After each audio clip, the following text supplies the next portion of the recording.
welcome to another episode of Logistics with Purpose. I'm your host today, Kristi Porter of Vector Global Logistics, Chief Marketing Officer, and I am delighted to have our Director of Special Projects with us today also, Maureen Wuschlager. How are you, Maureen? I'm doing great. Thanks, Kristi. How are you?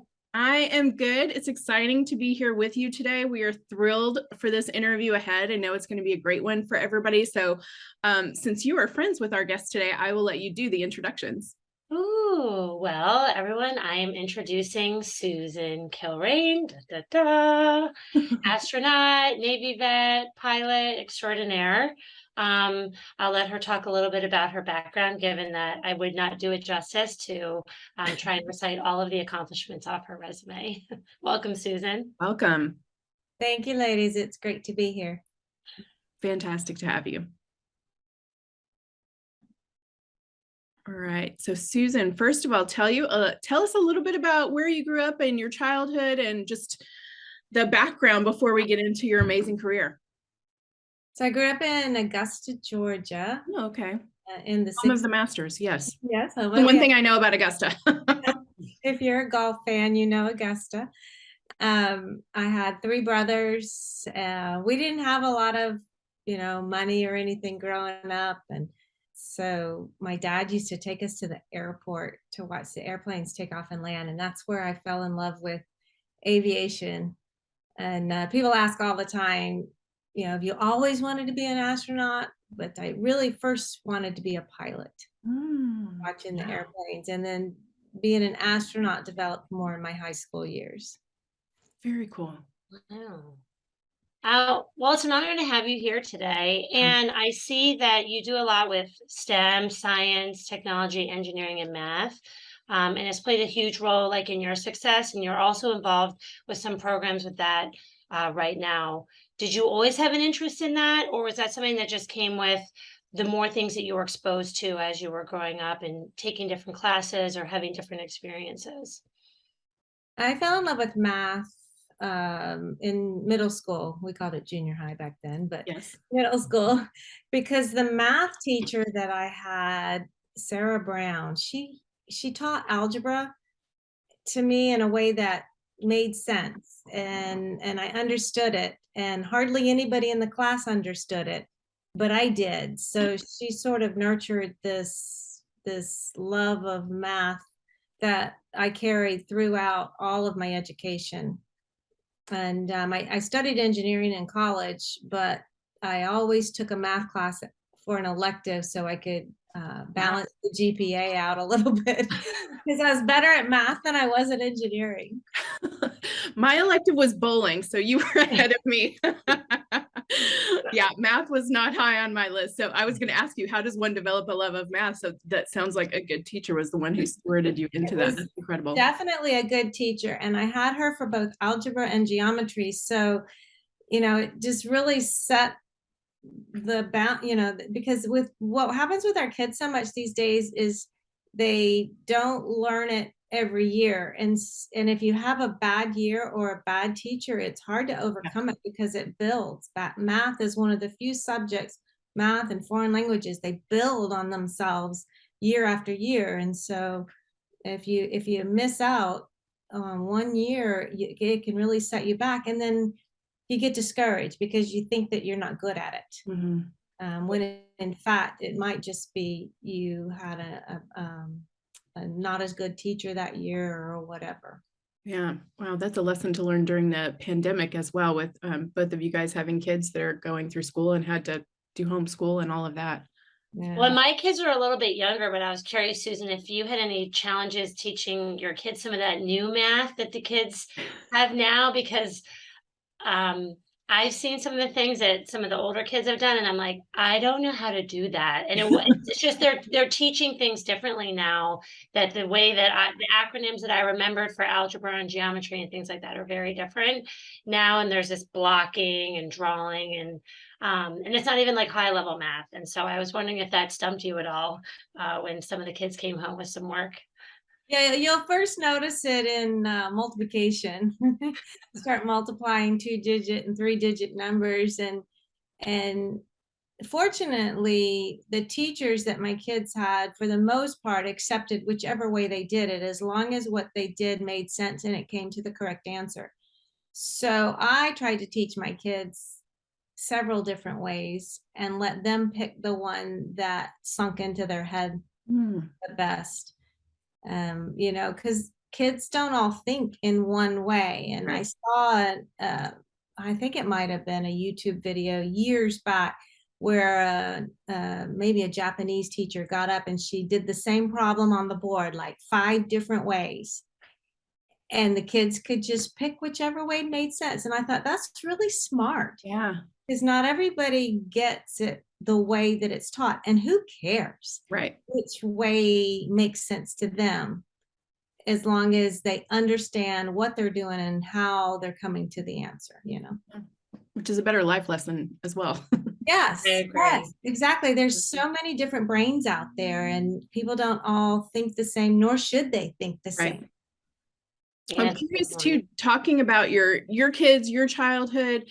You've had an extraordinary career, which we're about to jump into, but now that you're kind of looking back on the other side of those growing up years and raising kids through all of this, what advice would you look back and give yourself as you're just starting off in your career or just graduating college? And, you know, what do you wish you knew then that you know now? I think that for me, I would have encouraged myself to, even if I didn't have a lot of confidence or self-esteem in an area, to fake it. You know, because it comes across. If you're not sure of yourself, people recognize that right away and see it as a weakness. Fortunately, my kids all seem to have oodles of self-esteem. I sometimes feel like that with my kids. I'm like, well, you don't have humility. We got to work on that. How to teach that, but I taught you the self-esteem part. Now let's work on the humility part a little bit. But I like to think that that is only what we see of them in our family union, and that they're totally different people out in the real world. You know, it's like picking up their dishes. They don't necessarily do it in my house, but other parents say they do it in their house. Right. So. I do remember growing up, my parents would say, everybody, all the other places you go, the parents say that you do all these things, but you don't do them here. And I would always roll my eyes, you know, as all girls do at a certain age, right? And then I'm getting that with my kids now. And I'm like, wait, you do this when you go to somebody else's house? Like, why don't you do it here? And they're like, because you'll probably just do it for us. And I'm like, wrong, okay, wrong answer. Okay, we're going to go back to the drawing board here with some of these lessons. But for sure, that's good advice, for sure. Mm-hmm. Let's jump into your career. Speaking of, yeah, we have a lot to cover here. Can't wait to hear more about it. Maureen and I have been so looking forward to this interview, but let's talk about your professional journey. It began in the Navy. Tell us more about your military career, which has earned you over 3,000 flight hours in more than 30 different aircraft, which is remarkable. So tell us more about your service record. Well, I came out of college and got a job with Lockheed, now Lockheed Martin, but it was Lockheed, just Lockheed at the time, in Georgia. And I was a wind tunnel project officer. And within, I don't know, a few months, I already realized that I was bored as an engineer. I was getting my master's degree at the time at Georgia Tech, so I didn't like. What was your master's in? Aerospace engineering. Okay. So that kind of kept me motivated and going, because I was getting that at the same time I was working for Lockheed. And I got my master's degree after a few years at Lockheed. And I was just looking around the room, and I saw these men that were my age now that had been doing the job I was doing at 20 the whole time. And I thought, oh my gosh, I can't possibly stay at this job for the next 40 years. It was, you know, it wasn't very exciting for me. And I knew I wanted to be an astronaut at the time. And so how did that come about as well? You said earlier that really just pilot was the goal. So when did that change? In high school, we started the space program. Well, I didn't have a TV growing up, so I didn't know about some of the moonwalks, but then they would take them into the classroom during the school year and you would see them. And so I love the idea of space flight, but it wasn't until just gazing up at the stars and I thought, wow, I would want to do that someday. And by the time I was in college, we were launching space shuttles, and I went to school in Florida, and I could watch the rockets go. Oh, wow. You know, and so that was kind of exciting. And I knew by then I knew I wanted to be an astronaut. Even before college, I knew I wanted to be an astronaut, but it just never wavered at all. And a lot of people would ask, well, you know, there weren't any women astronauts back then. And I'm like, I know, but I didn't really even think about it. It didn't occur to me. And the best thing ever happened to me when I was younger is that my dad never said, you can't do that. You can't be an astronaut. You're a girl, or you're not smart enough, or, you know, nobody said that to me, which I took that as the biggest lesson I got growing up, was not to discourage your kids. Let them try to be whatever. I mean, maybe you're 4'11" girl will go on to be a pro basketball player. Not likely, but it's not my job to say, you know, basketball players have to be tall. Right. So anyways, so I fell in love with space when I was in high school, knew I wanted to be an astronaut, went on to study aerospace engineering. And then my boss at Lockheed put me in touch with an astronaut. Oh, and wow. he said, join the military and become a test pilot. And that just sounded like the best idea ever, because I could fly, which I loved flying. I wouldn't be sitting at a desk anymore. Of course, I did take a 50% cut in pay. That kind of hurt a little bit. But I was young and single, and that's the best time. If you're going to make a huge career move and take a big cut in pay, that's a great time to do it. So I did. I joined the Navy. I tried to join the Air Force, but they wouldn't take any more women that year. That was the first time somebody told me a woman couldn't do something, was when the Air Force said, we've had our quota of women pilots for the year. I'm like, what even is that? What does that mean? Yeah. And then I went and researched it, and saw that not only could you not be, you know, that they had limited women, but the reason they had limited women is because women couldn't fly in combat. So they had limited jobs for women as pilots in the Navy and in the Air Force. And so I started reading into it, and I thought, wow, I can fly for the Navy and the Air Force, but I can't fly everything the guys can fly. But anyways, I wanted to be an astronaut. I didn't really want to be in combat, so I just kept going. I got into the Navy and I started flying for them.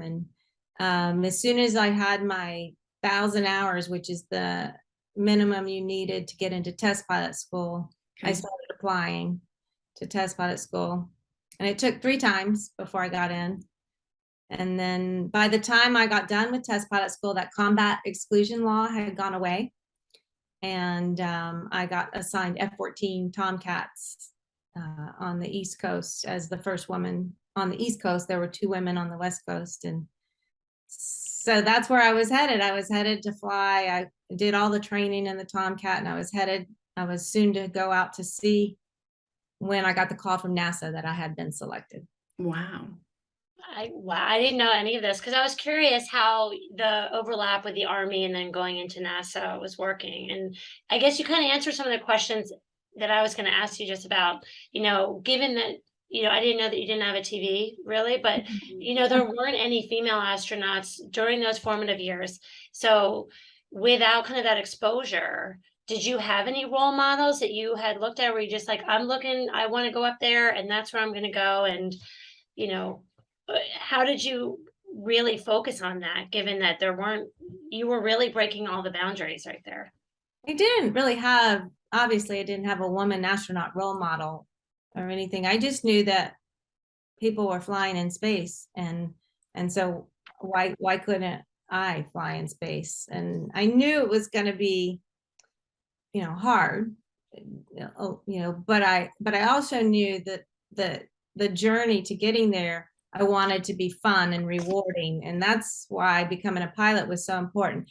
Had I never been selected by NASA, it would have been okay. I was having a great career, and 99% of people that apply to NASA don't get accepted. And so that's the realistic side of things. And I was just very fortunate that I did, but I was loving my job in the Navy anyway. So it didn't really matter so much if I never got there. Right. And so this may be a really ignorant question, or I may answer myself, but what is a test pilot exactly what it sounds like? I was actually going to ask that too. All of my experience with this comes from Top Gun and other movies. So you're gonna have to fill in some blanks. Yeah. So test pilot is someone who flies an aircraft, either a brand new aircraft, to test out all of its limits and capabilities, but more often it's testing a new system, or maybe they've tweaked the airplane in some way and they have to go out and test it.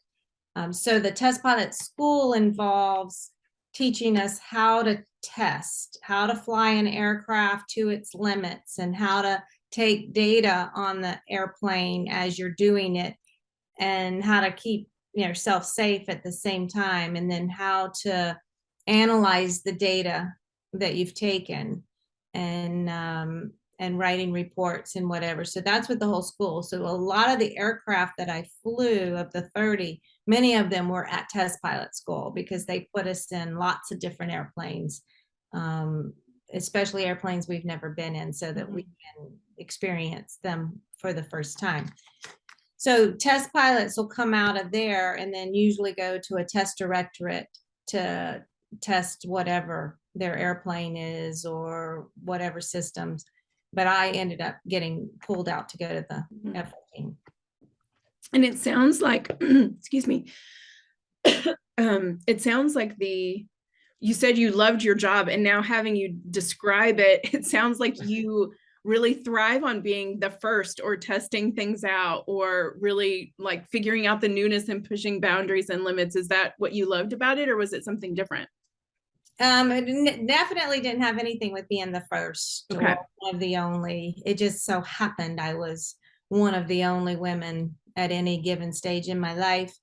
But it was more about the excitement and probably the adrenaline. If you look at my kids, they're all adrenaline junkies, and so I'm sure they come by it honestly. But it's like, for me, I enjoy going fast, pulling a lot of G's. I've gone parachuting, skydiving, and bungee cord jumping, and all of those things that bring adrenaline. My blood pressure is rising. Just by proxy. As much as my blood pressure or my heartbeat would rise when I was doing it, it's like 10 times worse when your kids do it. Oh, I'm sure. And watching your kids do these same things is pretty scary. I saw this one video once that you had of one of your kids like doing a backflip off one of these rock things into a river or lake, and I'm like, my heart races, and I'm like, this, to me, I'm the one that's like, nope, guys, we'll just watch from the background. Just watch Susan's kids. Yeah, watch Susan's kids. So I showed it to them. They're like, can we do that? I'm like, absolutely not. no. So she has different boundaries with her kids, I think. Right. And it's not easy, trust me, but I read an article a long time ago that I took to heart, and it was basically, if your kids are driven to do dangerous sports like that, the best thing that you can do is support them and make sure they're prepared and have the right equipment and know all the safety things and all of that, because they're going to do it anyway. As soon as you're no longer watching them every step of the way, they're going to do it anyway. And so if they've learned all the risks and the safety aspects of it all, then at least you've done the best you can for them. Makes sense. Yeah. So, okay, let's get into the big topic, the vast topic of space. So you went on back-to-back space missions that totaled 472 hours in space. So tell us about the first time you left the atmosphere. What was that like? And then just, yeah, I guess just for those of us who will never be able to understand, and I know words and pictures will never do it justice either, tell us a little bit about that experience. And how do you prepare for that? When you actually like leave the atmosphere and look back at Earth, does NASA help you prepare for that moment where you get to see Earth for the first time? And the question everybody always wants to know, how do you go to the bathroom?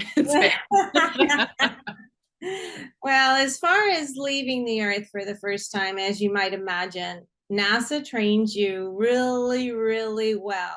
You know everything to expect, like what it's going to feel like, what the G-forces will be like, what the vibration will be like. You've been in simulators, you've, talked to people, you know what to expect.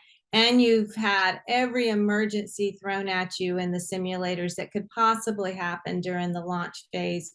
And you've trained to them. So when you finally get to go up, it's actually a pretty quiet ride, because typically there aren't emergencies on the way up, and things go pretty well. Now, of course, you are sitting on the rockets for real, so there is that, but you're so busy, especially as a pilot, doing all the procedures you have to do, and monitoring all the systems and making sure everything's working right, that it's only 8.5 minutes. So you don't have time to really sit there and think, oh my gosh, this is dangerous. Or, people ask, are you scared? I don't have time to be scared. I'm busy, really busy. And it's only 8.5 minutes. It happens really quickly. Now, as far as, looking down at Earth the first time, there's no way to be prepared for that. Pictures don't do it justice. People's descriptions can't really explain it. There's a overwhelming feeling, not only of the beauty of what you're seeing, but also of you've been working for a gazillion years to get here, and now here you are. So there's that feeling that you're dealing with as well. And then it's not too long after that weightlessness starts to make you feel a little queasy to your stomach. And within hours, that your head is full of fluid because gravity isn't getting it out of your head. And so you have like a big sinus headache. And, and so it's kind of uncomfortable, especially on your first flight, for 2 or 3 days. And people get the queasiness to different degrees, some requiring actual medication, some actually getting sick. For me, it was just like morning sickness. I just didn't feel well, for a few days. And then that goes away. Wow. And then, so yes, how do you go to the bathroom in space? Oh yeah, that question. I asked you that like a couple of years ago too. My kids were like, we need to know. Everybody wants to know. Yeah. No, first, people can't wrap their heads around the fact that all body functions, eating, digestion, everything, except for your vestibular system, which completely goes out to lunch. Everything else nothing needs gravity. Nothing needs to feel gravity on it to work perfectly. I mean, you can eat your food, it will still go to your stomach, even if your stomach is up or down or every which way. And so going to the bathroom happens pretty much the same. It's just our toilet is different. Yeah. And all of our liquid waste or urine goes into a funnel, men and women. Everybody has their own attachment that you attach to the funnel, and you pee into it, and that just goes overboard right away. On the space shuttle, on the space station, they actually recycle it and filter it and make it into water, believe it or not. Wow. Non-potable water, I'm assuming. Not usually drinking water, though. And then as for solid waste, it's just a toilet that you sit on, but there's no water in your toilet. It's more of a vacuum thing, so that everything goes in, stays in there. And then for the space shuttle, we would just bring it all back down to Earth. It would just stay in the tank. Up in the space station, they put it in Soyuz capsules that return, and sometimes they put it in with the trash that burns up on re-entry and stuff. So you can't release that overboard, because you'd run into it again 90 minutes later and every 90 minutes after that. So Okay, there's an image. Yeah. Something So, along those lines, though, real quick, Christy, yeah, go for it. so most of us Earthlings, let's say, Right. we only know what we see in space from movies and things like that. And so one of the things, along with how do you go to the bathroom in space, everybody wants to know or makes assumption on is how dark is it up there? Because I'm looking even at the picture as your background and say, is it really dark, or does the sun reflect off things, and does that kind of create a feeling of, wow, I am really far away from home and land, or is it more of a comforting feeling given how the atmosphere is? Yeah, well, when the sun is in view, it's very bright and hot and warm, and then when the sun is not in view, like when the earth is blocking the sun, then it's dark, really dark, and we turn the lights on, or maybe I wouldn't turn the lights on and I would look at the stars. It's really, really dark, kind of like being in the middle of the ocean, with no lights. And because we're going around the world every 90 minutes, you have 45 minutes of daytime and 45 minutes of nighttime. So that it's light and you turn the lights off, and it's dark, and it's light and it's dark. And your body, your circadian rhythms go out to lunch, because they're like, hello, goodbye. It's like waking up and going back to sleep, and you can feel it in your body. The kind of waking up and the getting tired every 45 minutes. Wow. Yeah, how does that work with kind of your circadian rhythms? If you're only up there for a short period of time, is that just something that your body adapts to, and then you try and return to a more normal schedule when you return back to Earth? Or is that something that you have to plan time in a certain area of the shuttle to get some quality sleep? Because you are operating, pretty expensive equipment that Right. you can't be doing it on a short, no sleep. Yeah, well, where we sleep is you make it dark, completely dark, so you can sleep. And you're dealing with not just the 45-minute thing, which is fine. You kind of adjust to that. You turn the lights on bright when it's dark out. But also, some, like in the shuttle, we would sleep shift, because landing may not be at a normal time for the day you launch. So like you may be making your body move an hour east every day, which is painful. If anybody that's flown overseas and gone to Europe, that's like 5 or 6 hours east, and it's hard to get up the next morning. So there's a little bit of that. There's a little bit of jet lag that goes on sometimes. Not so much in the International Space Station, because the missions are really long. So they just pretty much stick to a schedule. And how long were you up there the first time? The first time was only 3.5 days, because we had an emergency and had to come home. Oh, wow. And then the second time was 16 days. Okay. Wow. That's a lot of 45-minute intervals. 16 of them. Wow. The sun rises and sets 16 times in a day. Oh, wow. And okay, so you got to go on back-to-back missions. I assume, possibly incorrectly, how many people get to go on multiple missions like that, or back-to-back missions? Ours was only back-to-back because of the failure of the first mission. So they thought that the science was too important not to do, and so they turned us around in the space shuttle and everything, and we flew again 90 days later. Wow. I don't know that that's ever happened, ever, but except for our crew. However, astronauts fly, some flew only once, some flew 7 times. It just depends. And there's no magic. Typically an astronaut leaves when they feel like they've done what they came to do, or they want to go on and do other things. But sometimes they've exceeded their radiation exposure limit, and they're told they're not going to fly in space again. And then there's all kinds of other reasons. Wow. Okay. So it's hard to move on from that topic, but we'll keep going, because you still have a lot of career and a lot of experience ahead. So after you left NASA and the military, what came next? I started my family. soon after that, I got married, and we had 4 kids. And after the third was born, I had 20 years in the Navy at that point, and it was getting really hard to juggle my husband's deployments, my Navy job, and my 3 kids.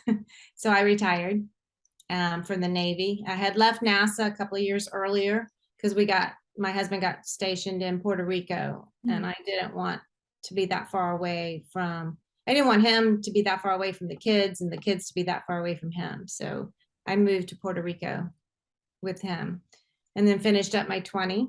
And then I stayed home with my kids for the most part for a while, doing speaking engagements and that sort of thing, but not any kind of traditional work. In fact, I still don't do traditional work.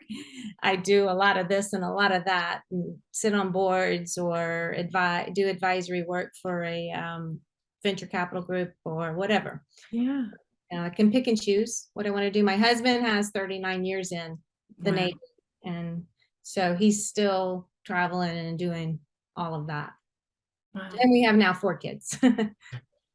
So Susan, you said that right after you had your third and you retired from the Navy, and then you didn't work for a while in the traditional sense. I think there's a lot of people in our audience that are always looking to see, how do other mothers who have a career and a profession kind of cope with that adjustment? I mean, you were in space, in the Navy doing things, and then I do think there is a humbling aspect of being surrounded by diapers or pacifiers or toddlers or things. And I mean, I wasn't in space, but I stopped working when I had my kids for a bit. And it was tough for me to really kind of come full circle and say, okay, how do I keep a certain aspect of myself? And some things are stimulating my brain differently. And I think, as you know, as a military spouse too, we are home alone a lot. And we have a lot of things to juggle, and it would be worth kind of hearing your perspective on how did you go from being active duty astronaut, mentally, how did you cope with that? Probably not all that easily, to be honest. It was definitely like Groundhog Day, and kids, they want to eat 3 times a day every single day, and snacks. And never at the same time. No, or with the same food if you're careful. And I just it was important with my husband deploying all the time, but you do tend to lose yourself in your kids' lives. And when young women ask my recommendations, I don't necessarily recommend the way I did it because it is hard. And I think that for a professional woman, it's important to keep your name in the game in some way, be it just professional organizations or part-time work if you can. The military made it difficult for me, my husband being military, and you're moving every year or 2 years. You can't really have a traditional career if you're moving every 1 to 2 years. I mean, maybe if you're a nurse or a teacher, but you certainly can't be an astronaut and live with your husband. and overseas, a lot of times the spouses aren't even allowed to work. And so everybody is different, and everybody has to look at the whole picture. For me, it was important that I made it to retirement because at least I had that retirement income and I wasn't wholly dependent financially on my husband. And that meant a lot to me mentally, that I was still contributing in that regard. But I took a long time out, and it's hard to reinvent yourself afterwards. I have that astronaut card that helps me, but very few people have an astronaut. So No, it's true. Well, and I would also assume it's just hard to not even just not having the astronaut card, but from your perspective, like what do you do that compares to, what job do you go out and find that think, well, I was in space and I used to test fighter planes. So What do I do now? And now I'm at the zoo with the kids, and we're getting Right. we're in the bathroom for the fourth time today, and you're like, Yeah. what changed so quickly, right? Yeah. Yeah, and it is. It's you're looking for something that's stimulating and that you feel qualified for, and that qualification thing is serious because I mean, especially women, we often have that doubt, that self-doubt that we aren't qualified for whatever it is, and uh, but I have enjoyed doing things that I would have never thought I would do, mainly because I'm learning new stuff. So I'm learning stuff with the venture capital group, and I've sat on a couple of boards, which, that's totally out of my comfort zone, and so I'm learning stuff there, and I just think that if you're going to stay home with your kids, try to stay professionally in the game in some way, because it's really hard to write that resume with a 15-year gap in what you've done, and only very few people understand that, yeah, you may not have been working outside the home during that time, but it's not like you weren't doing anything. You were still probably organizing class parties or, whatever. You're still doing stuff. And for me, I capitalize a little bit on the senior spouse role that I played in so many of the last assignments he's had. But it's hard. I don't, looking back on it now, would I've done things differently? It wasn't possible with his job. I still think I made the right decision to stay home for a while. But because of his job and because we were at war all the time, and I didn't think it was fair to be training for dangerous space flight while he was downrange in some desert getting shot at. Mm. Yeah. Makes sense. Well, speaking of what you learned, we definitely want to continue while we have you to continue to glean from your experience. So, you mentioned a little bit about your training for the space program. What was it like, and what did you learn from it? Because it's again, another one of those things that most of us will never have any sort of comprehension of. So tell us a little bit more about that process. And now I guess how you continue to put those lessons into action, what you learned there. I think that for me personally, training to fly the space shuttle was no different than learning to fly any other airplane. It's an airframe, it's an airplane, and test pilot school trained me very well for long days, lots of work, and so I found astronaut training to be actually easier and more fun. Especially when you start working as a crew together, you've got that camaraderie, and so I didn't find it particularly stressful, although the days were still very long. I mean, you're talking 16-hour days a lot of times, and so I enjoy astronaut training. How long was it? Our initial training, from the time we arrived at the Space Center until we were qualified to be assigned to a space flight, for us was only a year.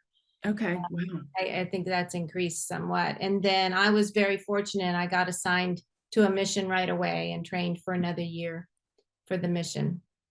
So is that normal where you do the NASA training, and then once you get assigned a mission, there's another buildup of a year or 2 years of training specific for that? Or is that? Yes, Okay. definitely, because you've learned the basics of whatever, the systems and emergencies and all of that in your initial training.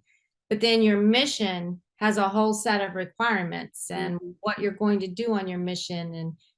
And we were a science mission, so there's all of that. But other missions would involve rendezvousing or deploying a satellite or whatever. So you have to train for what you're going to specifically do in space, and that could take a year or longer. And sometimes it only takes longer because the mission itself slides to the right for whatever reason. Maybe whatever you're doing isn't fully developed yet or whatever. Is that like a mutual process with missions that you see like a dashboard of what is coming up in the next couple of years and you kind of put your name in for it, or is it kind of the powers that be at NASA see your experience, your qualifications, your interests, and they match you up with uh, is it two ways or is it just a one-way process? It's definitely only one way. Okay. I'm And guessing nobody I know which way. definitely, and nobody really knows exactly how they pick crews. One would think that they don't just throw a bunch of names in the hat and draw. But it's a combination. You know, they take what the requirements of the mission are. They would, for a space shuttle, they would pick the senior pilot who would be the commander, and then the newer pilot, sometimes a rookie like myself for my first flight. And then they build the crew around that. Sometimes they build the other crew members first, like if there's a specific spacewalk that's high visibility, that's risky or more dangerous, then they'll pick the spacewalker first, perhaps.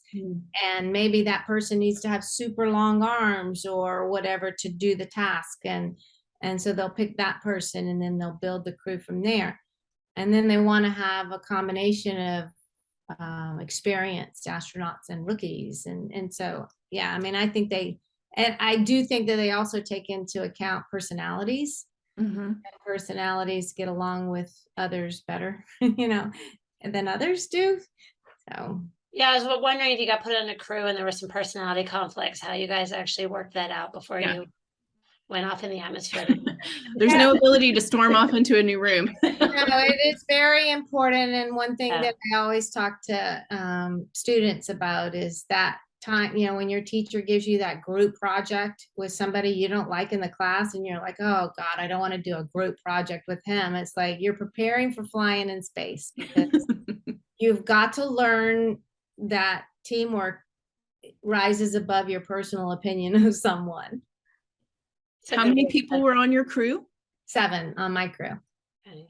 And did they take similar paths to get there that like you did, or did you all have very different experiences?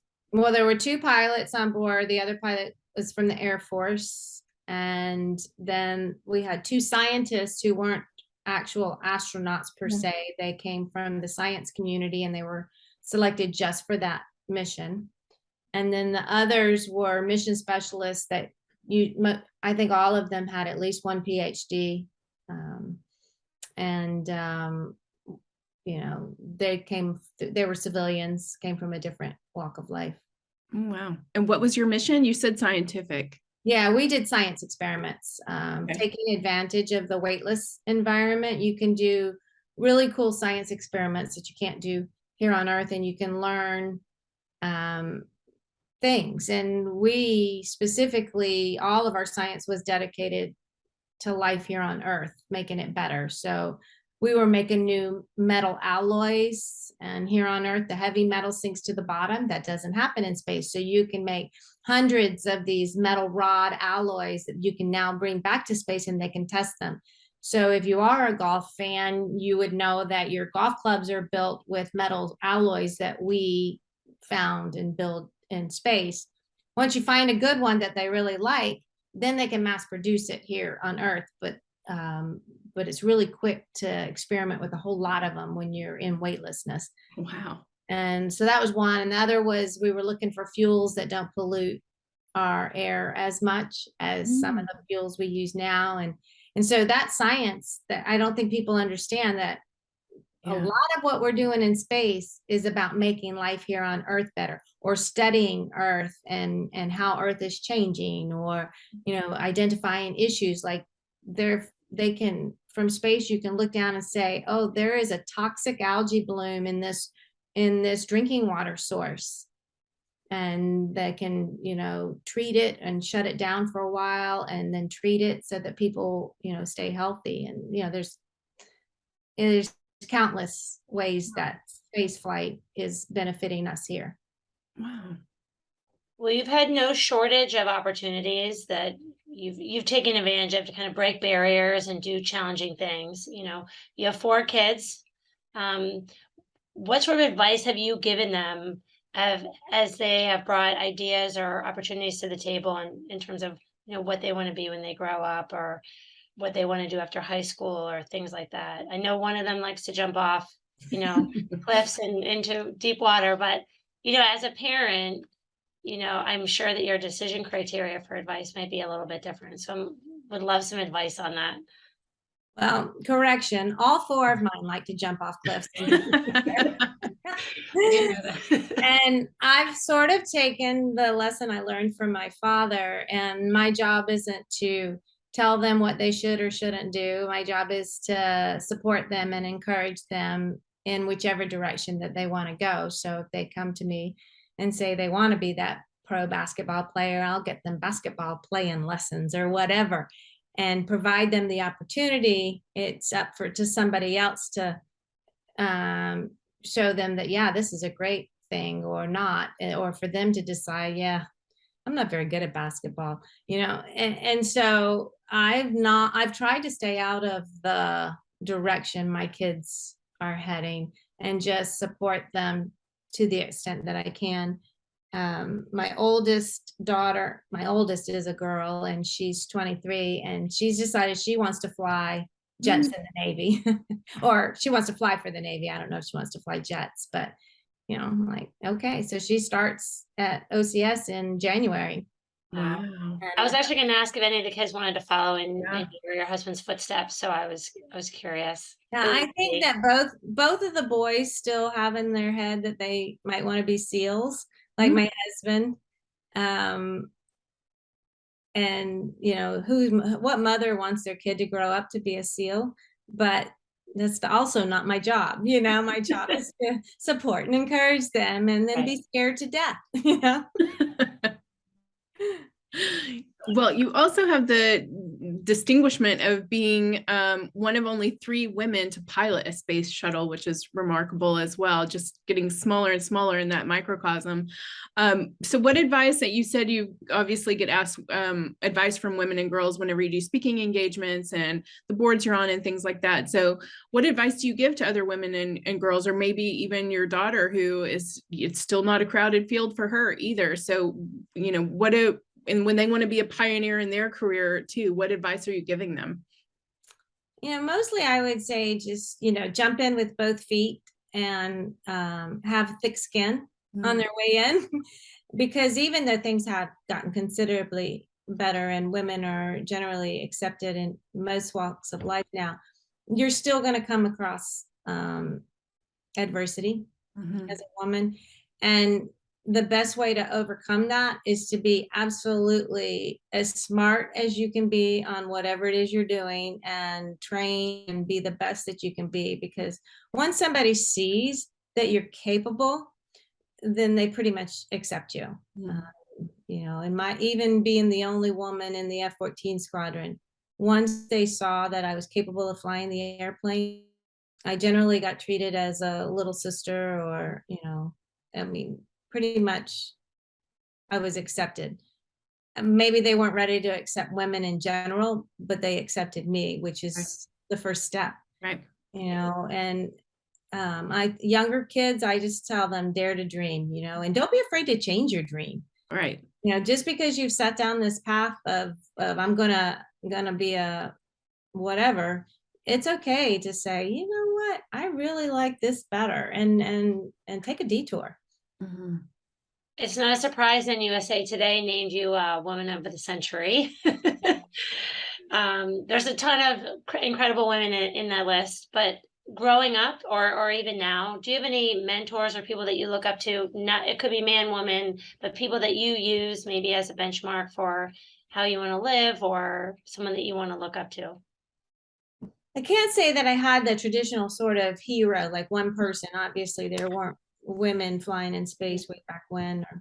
But for me, a hero is someone that does something completely against the accepted norm for the right reasons. Like, I mean, I think of Rosa Parks type people that stood up for what was right, even though they were going to get in trouble for it, or you know, but it was because it was the right thing to do. I think of teachers who get, you know, that die in a school shooting because they were protecting their students, even though their self-preservation system in their body says no, they know that they have to do that. And you know, the kid who stands up for the other little kid who's getting bullied, you know, those are, to me, that's what a hero is. I do get sometimes bothered by, we've become, you know, as a society in this country, we put people like sports figures and movie stars on these pedestals.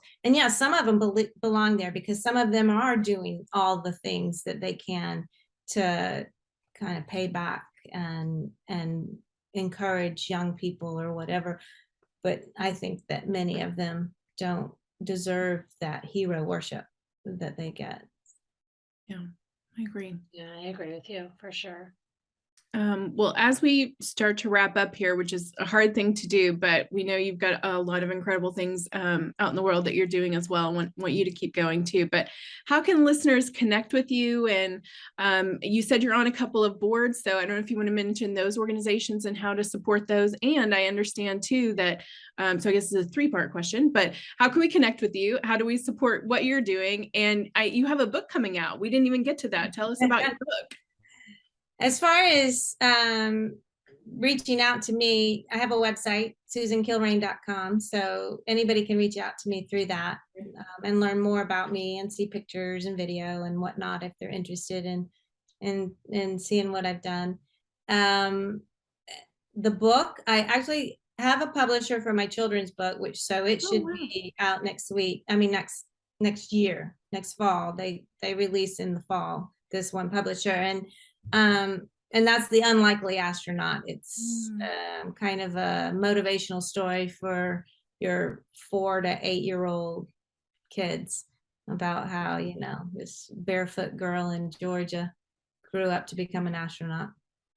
And then the other book that I am still in the process of writing and hoping to get a publisher is more towards young professional women working in traditional male fields, and it's combined stories of how I navigated those crazy waters to interviews from folks that are more current than I am, because I am old, but the same issues still exist, and sometimes it's even harder now because people don't want to hear about it anymore.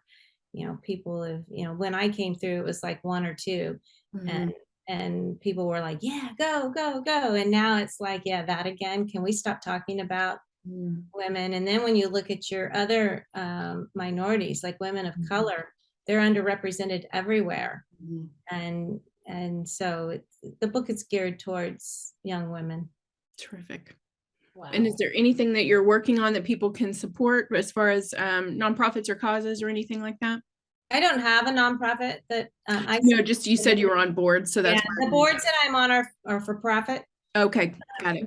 And you know, for me personally, I am near and dear to the Navy SEAL Foundation. My husband's a SEAL, and they do wonderful, wonderful things and are highly rated. But as far as my own personal causes, I don't have any. Yeah, well, you named a good one, so we'll keep that. If you could ask our audience to do one thing other than support the Navy SEAL Foundation, what would it be? Good question. I would say encourage your kids or other kids to dream, to dare, that, you know, live their dream, whatever it may be. You know, yes, you can do that. You can be anything you want to be. I hold very dearly mentorship, sponsorship. You know, I had mentors along the way. That is an invaluable resource.